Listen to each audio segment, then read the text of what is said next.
St. Petersburg, the Rays didn't really care about the details. So it was okay that Blake Snell wasn't as sharp as he had been.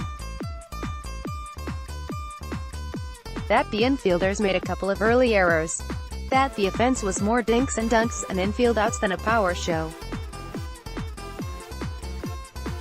When you'd lost 8 straight, and for the second time in the first 2.5 months of the season, you take a win however you can get it.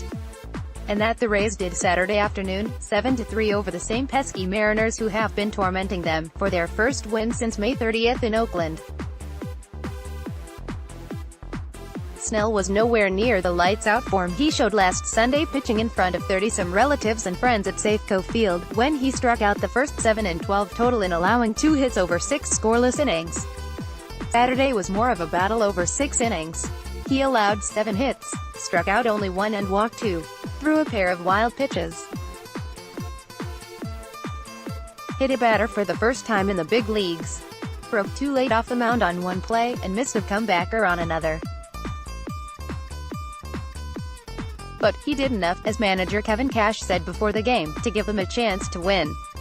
Which they did by scoring 7 runs, their most in a game since May 27. The first run came with an asterisk, as it started with the first major league hit of Jake Bauers' career after an 0-for-8 start, and off longtime Mariners ace Felix Hernandez no less. Bauers laced a double to right center and Matt Duffy followed with another double to even the score after Snell's mess of first. Then they took the lead, their first after a complete inning since last Sunday, with 3 in the second.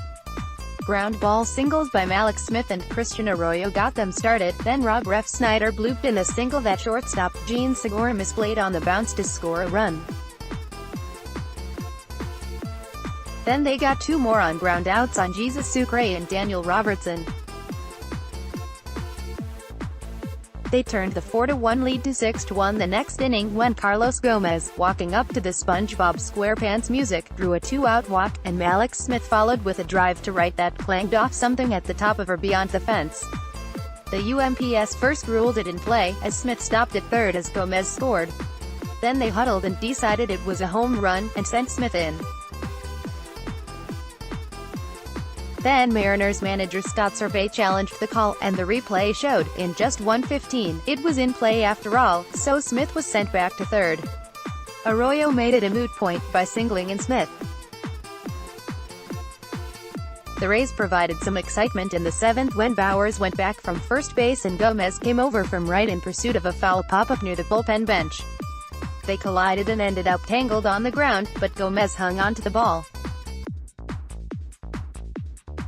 Having beaten the Mariners for the first time in 6 games this year, and just the second time in the last 13, they will look to make it 2 in a row on Sunday.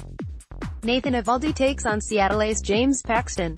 Mark Topkin can be reached at via email protected. Follow at TB Times. Rays.